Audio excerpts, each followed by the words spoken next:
September മാസത്തിന് മുൻപ് അപേക്ഷ നൽകണം. പക്ഷേ അപേക്ഷ കിട്ടിയത് ജനുവരി 7-ാം തീയതി 9-ാം തീയതി 7-ാം തീയതിയാണ് കിട്ടിയത്. ഞാൻ ഡേറ്റ് വായിച്ചു. 7/1/2026 കിട്ടിയത്. അങ്ങനെ റിജക്റ്റ് ചെയ്യാനാണെങ്കിൽ ഔട്ട്റൈറ്റ് ആയിട്ട് റിജക്റ്റ് ചെയ്യാമായിരുന്നല്ലോ. അപേക്ഷ സമയം കഴിഞ്ഞു, എടുക്കുന്നില്ല എന്ന് പറയായിരുന്നല്ലോ സംസ്ഥാന സർക്കാരിന്. 7-ാം തീയതി കിട്ടിയ ഒരു അപേക്ഷയാണ് 7-ാം തീയതി കിട്ടുന്നത്. എന്നാണ് അവിടെ ഇൻസ്പെക്ഷൻ നടക്കുന്നത്? 19-ാം തീയതി ഇൻസ്പെക്ഷൻ നടത്തി. 12 ദിവസങ്ങൾക്കുള്ളിൽ അവിടെ ഇൻസ്പെക്ഷൻ നടത്തി. അതായത് ഇവിടെ നിന്ന് ഗവൺമെന്റിൽ നിന്ന് DMEക്ക് നിർദ്ദേശം പോയി, DMEയിൽ നിന്ന് അതിനു വേണ്ടിയിട്ടുള്ള ക്രമീകരണങ്ങൾ ഒരുക്കി അവിടെ ഇൻസ്പെക്ഷൻ നടത്തി. അതിന് ശേഷം നമുക്ക് ഈ പറഞ്ഞതുപോലെ DMEയുടെ ഡോക്ടേഴ്സ് നടത്തിയ പരിശോധനയാണല്ലോ, ആ റിപ്പോർട്ടാണ് ഇതിലുള്ളത്. അത് ഫയലിൻ്റെ ഭാഗമാണ്, ആർക്ക് വേണമെങ്കിലും എടുക്കണം എന്നാണ് ഞാൻ അഭ്യർത്ഥിക്കുന്നത്. അപ്പോഴാണ് അത് മനസ്സിലാകാൻ സാധിക്കുള്ളൂ. അത് എടുത്ത് അത് പരിശോധിക്കുമ്പോൾ ഒരു കാര്യങ്ങൾ അവിടെ ഒരുക്കിയിട്ടില്ല. സ്റ്റേറ്റ് നിശ്ചയിച്ച മാനദണ്ഡമല്ല, നാഷണൽ മെഡിക്കൽ കമ്മീഷൻ നിശ്ചയിച്ച മാനദണ്ഡം. കോടതികളുടെ വിധികളുടെ അടിസ്ഥാനത്തിൽ സർക്കാരിൻ്റെ സ്റ്റേറ്റിൻ്റെ ഉത്തരവാദിത്തമാണെന്ന് പറഞ്ഞിട്ടുണ്ട്. അതെ, അപ്പം അത്ര ഒരു പശ്ചാത്തലത്തിൽ ആണ് നമ്മൾ നിൽക്കുന്നത്. എന്നിട്ടും ഇത് റെക്ടിഫൈ ചെയ്യാതെ അല്ലെങ്കിൽ ആ സൗകര്യങ്ങൾ ഒരുക്കാതെ നമുക്ക് വേണമെങ്കിൽ റിജക്റ്റ് ചെയ്യാമായിരുന്നു, ഗവൺമെൻറ്റിന് റിജക്റ്റ് ചെയ്യാമായിരുന്നു. ഇതൊന്നും ഒരുക്കിയിട്ടില്ല. ലാൻഡില്ല, അക്കാഡമിക് ബ്ലോക്ക് ഇല്ല, ക്ലാസ് റൂമില്ല, ലാബില്ല, ഫാക്കൽറ്റി ഇല്ല, ക്ലിനിക്കൽ മെറ്റീരിയൽ ഇല്ല. ഇതൊന്നും ഇല്ലാത്തത് കൊണ്ട് റിജക്റ്റ് ചെയ്യുന്നു എന്ന് എഴുതാമായിരുന്നല്ലോ. എഴുതിയോ?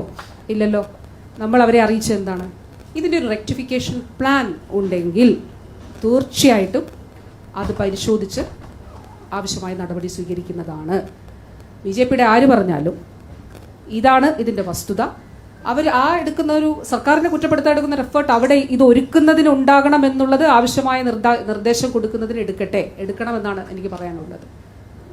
അപ്പോൾ അത് ഒരുക്കുകയും അതിനനുസരിച്ചിട്ടുള്ള റെക്ടിഫിക്കേഷൻ പ്ലാൻ ഇന്ന് തന്നാൽ ഇത് റിജക്റ്റ് ചെയ്യപ്പെടാത്തിടത്തോളം കാലം അത് പരിഗണിച്ച് സർക്കാർ ആവശ്യമായ നടപടി സ്വീകരിക്കും. ഇതാണ് ഇതിൻ്റെ യാഥാർത്ഥ്യം.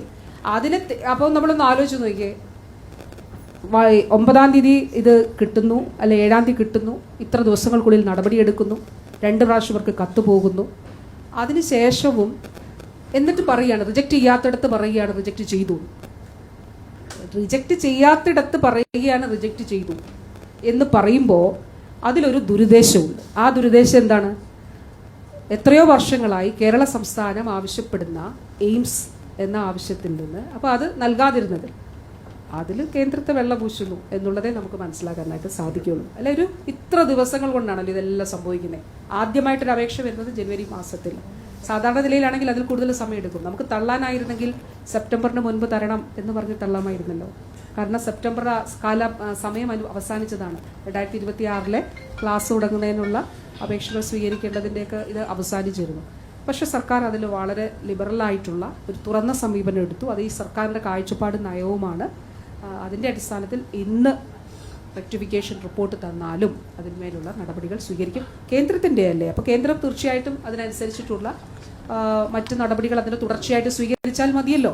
അപ്പം നമ്മൾ സ്റ്റേറ്റിൻ്റെ ഭാഗത്ത് നിൽക്കുന്നത് ഈ ഒരു എസൻഷ്യാലിറ്റി സർട്ടിഫിക്കറ്റ് ആണല്ലോ. അതിൽ കേന്ദ്രം പറയുന്നു, നിങ്ങൾ ഇങ്ങനെ ഉണ്ടെങ്കിൽ മാത്രമേ എസൻഷ്യാലിറ്റി കൊടുക്കാൻ പാടുള്ളൂ. ഹൈക്കോടതി പറയുന്നു, അല്ലാതെ നിങ്ങൾ കൊടുത്താൽ നിങ്ങളുടെ ഉത്തരവാദിത്തമായിരിക്കും. അപ്പോൾ സ്റ്റേറ്റ് പറയണോ വേണ്ടയോ, ഒരുക്കണമെന്ന് പറയണോ വേണ്ടയോ എന്നുള്ളതാണല്ലോ. അപ്പോൾ തീർച്ചയായിട്ടും കുഞ്ഞുങ്ങളുടെ ഭാവി കണക്കിലെടുത്തുകൊണ്ട് അത് അവിടെ ഒരുക്കുകയും അല്ലെങ്കിൽ അത് ഒരുക്കുന്നതിന്